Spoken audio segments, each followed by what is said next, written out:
اسی لیے پرانی کتابوں میں تبدیلی ہو گئی، رد و بدل ہو گیا، ہر چیز بدل گئی، اس لیے کہ وہ کتابیں تھیں۔ قرآن اللہ کی کلام ہے، کلام والا خود موجود ہے، وہ اپنے کلام کی خود تلاوت کرتا ہے، اپنے کلام کی خود حفاظت کرتا ہے، اس کے فرشتے اس کی کلام کی تلاوت کرتے ہیں۔ اس وجہ سے قرآن پاک کو اللہ کی کتاب کے ساتھ ساتھ اللہ کی کلام کہا گیا۔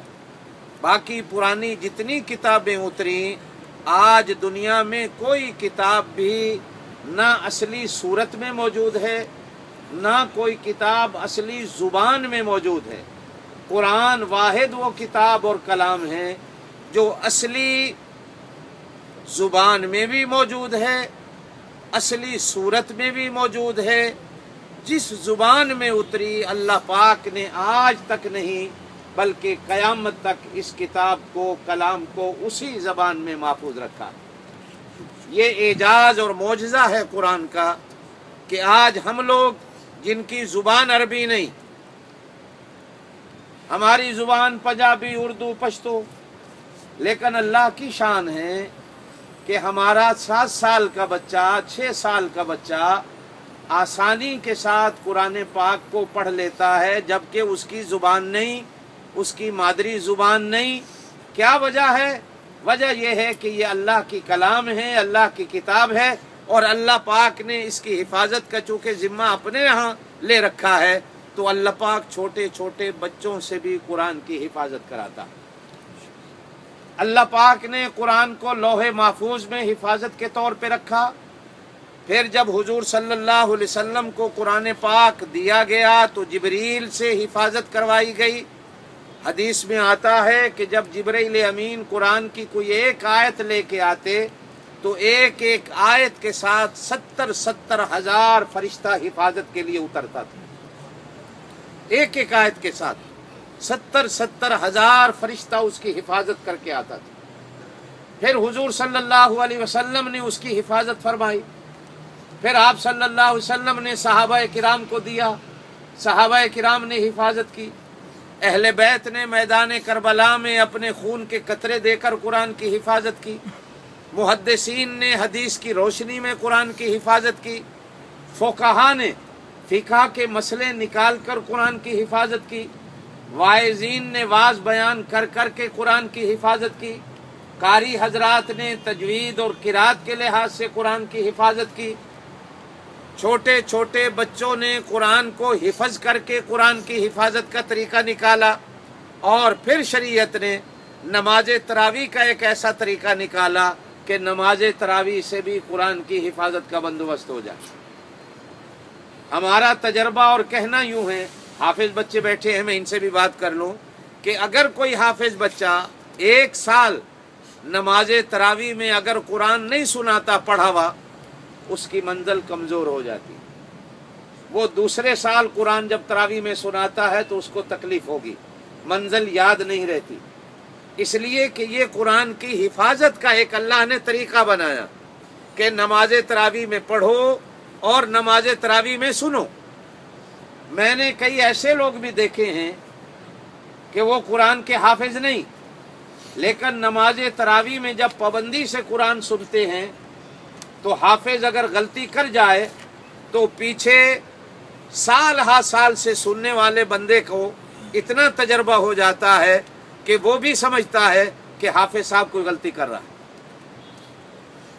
میرے والد صاحب اللہ ان کو بخشے، وہ قرآن کے حافظ نہیں تھے، عالم بہت بڑے تھے، وہ قرآن کے ترجمے کے حافظ تھے۔ تو جب کوئی حافظ تراویح میں غلطی کرتا تھا تو ترجمہ غلط ہوتا تھا تو وہ پیچھے کھڑے سمجھ جاتے تھے ترجمہ غلط ہوا تو کھنگورا مارتے تھے۔ جیسے ہی کھنگورا مارتے تھے حافظ کے پاؤں ہل جاتے تھے کہ مجھ سے کوئی غلطی ہو گئی۔ ایسے لوگ دنیا میں بھی گزرے ہیں جو حافظ بھی نہیں ہوتے تھے، لیکن وہ طریقہ سن سن کر قرآن پاک کا تلاوت کو سن سن کر تجربہ اتنا ہو گیا کہ حافظ تھوڑا سا منزل سے ادھر ادھر ہوا نہیں، سننے والے کو بھی پتہ چل جاتا ہے کہ ہمارے حافظ صاحب کی آج منزل یاد نہیں۔ یہ اللہ کی شان ہے کہ اللہ پاک نے قرآن پاک کے حفظ کے منصوبے چونکہ اپنے ہاں رکھے ہوئے ہیں، کہیں مدرسے بنائے، کہیں چھوٹے چھوٹے بچوں کے ذمہ لگایا، کہیں استادوں کے ذمہ لگایا، کہیں علماء سے اس کے واز کروائے، کہیں فقہا سے قرآن سے مسائل نکلوائے، کہیں محدثین سے قرآن پر حدیثیں بیان کروائیں، کہیں اللہ پاک نے واز و نصیحت کے ذریعے قرآن کی حفاظت کا بندوبست کرایا. اور یہ سلسلہ دنیا جتنا بھی زور لگاتی رہے یہ قیامت تک چلنا ہے. اللہ پاک نے اس کی حفاظت کا چونکہ اپنے ہاں ذمہ لے رکھا ہے. یہ کفرستان ہے، یہاں کفرستان میں ان ڈیروں پر جو نماز تراویح بھی ہو رہی ہے تو یہ بھی اللہ پاک کی طرف سے قرآن کی حفاظت کا ایک طریقہ ہے. اور وہ اللہ پاک ہمارے مدرسوں کے ذریعے ان بچوں کے ذریعے کرا رہا. تو قرآن اللہ کی ایک ایسی کلام اور اللہ کی ایسی کتاب ہے کہ اس پر ایمان رکھنا کہ یہ لا شک اور لا ریب ہے کہ اس میں کوئی شک نہیں. آپ حضرات نے جو تھوڑے پڑھے لکھے ہیں ایک بندے کا نام سنا ہوگا، حجاج بن یوسف. بڑا ظالم انسان گزرا ہے، تاریخ کہتی ہے بڑا ظالم، لیکن اللہ پاک نے کبھی کبھی ظالموں سے بھی قرآن کی اور دین کی خدمت کا کوئی نہ کوئی طریقہ نکلوا لیتے. یہ جو آج قرآن کے حرفوں کے اوپر زبر زیر اور پیشیں لگی ہوئی ہیں یہ حضور صلی اللہ علیہ وسلم کے زمانے میں نہیں تھی، چونکہ ان کی زبان عربی تھی، وہ سمجھتے تھے کس طرح پڑھنا ہے. حجاج بن یوسف کا جب زمانہ آیا تو یہ ہمارے سندھ میں اور آپ کے علاقے تک اسلام پہنچا تو لوگوں کی زبان عربی نہیں تھی تو قرآن پڑھنے میں دشواری تھی. تو اس نے قرآن پاک کے اوپر زبریں زیریں اور پیشیں لگوانے کا بندوبست کرایا حجاج بن یوسف، تاکہ لوگوں کو قرآن پڑھنے میں آسانی ہو. تو قرآن پاک میں حضرت موسیٰ علیہ السلام اور حضرت خضر علیہ السلام کا ایک واقعہ آتا ہے بہت لمبا. تو اس میں ایک جگہ آتا ہے کہ دونوں رات کو ایک بستی میں گئے تو ان کو بھوک لگی تو ان دونوں نے بستی والوں سے کھانا مانگا تو بستی والوں نے کھانا دینے سے انکار کر دیا. یہ قرآن میں الفاظ ہیں فَأَبَوْا أَن يُضَيِّفُوهُمَا، کہ بستی والوں نے ان کی مہمانی کرنے سے انکار کر دیا. جب یہ زبریں زیریں لگ رہی تھیں حجاج کے دور میں تو یہودیوں کو پتہ چلا، چونکہ وہ یہودی تھے بستی والے جنہوں نے کھانا نہیں دیا تھا، تو وہ حجاج بن یوسف کے پاس ایک پورا وفد بنا کے آئے کہ آپ جتنی چاہیں ہم سے دولت لے لیں، قرآن کا ایک حرف تبدیل کر دو کہ جہاں یہ ہے فَأَبَوْا أَن يُضَيِّفُوهُمَا کہ انہوں نے کھانا دینے سے انکار کر دیا، وہاں آپ بے کے نقطے کی بجائے تے بنا دیں، تے کے اوپر دو نقطے ڈال دیں فَأَتَوْا أَن يُضَيِّفُوهُمَا کہ انہوں نے کھانا دیا، تاکہ تھوڑا سا لفظ بدل جائے. یہ جو ہماری بےزتی ہو رہی ہے ساری دنیا میں کہ ہم نے ان کو کھانا نہ دیا، ہماری عزت خراب ہو رہی ہے، تو آپ ہماری عزت کو بحال کر دو کہ قرآن کا صرف ایک بے کا نقطہ ہے وہ بدلنا ہے اور دو اوپر نقطے تے کے لگا دو تاکہ معنی بدل جائے، ہماری عزت بن جائے. تو کہا جاتا ہے کہ حجاج بن یوسف نے ان سے کہا کہ بیٹھو چائے شائے پیو. یہ کوئی بات نہیں، میں ابھی کرا دیتا ہوں. تو وہ 10-15 جتنے بندے تھے ان کو کمرے میں بٹھایا گیا، تلواریں لے کے آیا اور سب کی گردنیں اڑا دی. کہا کہ ظالموں، میں اتنا بڑا ظالم ہوں، تم مجھ ظالم سے یہ امید رکھنے آئے ہو کہ میں اللہ کے قرآن کو بدل ڈالوں؟ اس لیے کہ اللہ نے قرآن کی حفاظت کا ذمہ اپنے ہاں لے رکھا ہے تو میں جتنا چاہے ظالم ہوں، میرے اندر بھی اتنی جرت اور طاقت نہیں ہے کہ میں اللہ کے قرآن کو بدل دوں. اور ان کی گردنوں کو اڑا کر تاریخ میں لکھا ہے کہ سجدے میں سر رکھ کے اس نے اللہ سے کہا کہ اللہ، بے شک دنیا مجھے ظالم کہتی ہے اور بے شک میری تلوار سے بڑے بڑے لوگوں کی گردنیں اڑی ہیں، لیکن آج میں نے تیرے قرآن کے لیے ان ظالموں کی گردنوں کو اڑایا کہ یہ میرے پاس مطالبہ یہ لے کے آئے تھے کہ میں تیرے قرآن کو بدل ڈالوں. بھلا میں کون ہوتا ہوں تیرے قرآن کو بدل ڈال. تو اللہ پاک نے قرآن کی جو حفاظت کے طریقے بنائے وہ بچوں سے بھی حفاظت کرواتا ہے. وہ علماء سے بھی حفاظت کرواتا ہے، وہ قاریوں سے بھی کرواتا ہے، وہ واعظین سے بھی کرواتا ہے، اور اللہ پاک کبھی کبھی ظالموں سے بھی اپنے دین کا کوئی ایسا کام لے لیتا ہے کہ جس سے دین کی حفاظت کا ایک درس اور ایک سبق ہمیں مل جاتا ہے۔ تو میرے دوستو، قرآن اللہ کی کتاب ہونے کے ساتھ ساتھ یہ اللہ کی کلام بھی ہے، اور اس کی حفاظت کا ذمہ اللہ نے اپنے ہاں لے رکھا۔ حدیث میں آتا ہے کہ ہزارہا سال زمین و آسمان کے بنانے سے پہلے اللہ پاک نے فرشتوں کے سامنے ایک دن سورہ رحمان کی تلاوت فرمائی، تو فرشتے سورہ رحمان کو سن کر آپس میں کہنے لگے کتنی قسمت والی وہ امت ہوگی، کتنے مقدر والے وہ لوگ ہوں گے کہ جس امت کو اور جن لوگوں کو اللہ پاک اپنی یہ کلام نصیب کرے۔ اللہ پاک قرآن پاک میں آتا ہے خود بھی قرآن کی تلاوت کرتے ہیں۔ تلک آیات اللہ نتلوہا علیک بالحق قرآن میں کہا گیا۔ قیامت والے دن انشاءاللہ جب ہم سارے جنت میں جائیں گے تو بھی اللہ پاک ہمارے سامنے قرآن کی خود تلاوت فرمائیں گے۔ اللہ کے فرشتے جبرائیل امین حضور پاک صلی اللہ علیہ وسلم کے پاس تشریف لاتے، رمضان المبارک میں حضور کے ساتھ قرآن کا دور کرتے۔ فرمایا گیا ہے جب آپ صلی اللہ علیہ وسلم کی زندگی کا آخری رمضان آیا تو 2 بار جبرائیل امین سے قرآن پاک کا دور ہوا۔ جبریل سناتے، حضور سنتے، پھر حضور سناتے، جبریل سنتے۔ جہاں امت کو یہ بتانا تھا کہ جبریل بھی قرآن کی تلاوت کرتا ہے، وہاں ساتھ ساتھ یہ بھی ایک حفاظت کا طریقہ تھا کہ سارا سال جو جبریل قرآن لے کے آتا تھا، رمضان شریف میں آ کر سن کر حضور صلی اللہ علیہ وسلم سے گویا وہ تصدیق کرتا تھا کہ جو میں قرآن دے کے گیا ہوں یہ ویسے کا ویسا موجود ہے۔ محمد مصطفیٰ صلی اللہ علیہ وسلم نے بھی اس قرآن میں کوئی اپنی طرف سے تبدیلی نہیں کی۔ جہاں وہ خود پڑھ کر ایک مسئلہ ہمیں پتہ چلتا ہے کہ جبریل بھی قرآن پڑھتے تھے، وہاں یہ بھی حقیقت کھلتی ہے کہ آپ صلی اللہ علیہ وسلم کے پاس بھی جبریل جس طرح کا قرآن لایا اسی طرح کا حضور پاک صلی اللہ علیہ وسلم نے محفوظ رکھا، اور اسی طرح کا حضور پاک صلی اللہ علیہ وسلم نے قرآن امت کو دیا۔ حضور صلی اللہ علیہ وسلم کے زمانہ میں قرآن پاک کتابی صورت میں نہیں تھا جس طرح آج ہمارے پاس ہے۔ صحابہ کرام قرآن حفظ کرتے تھے، صحابہ کرام قرآن حفظ کرتے تھے،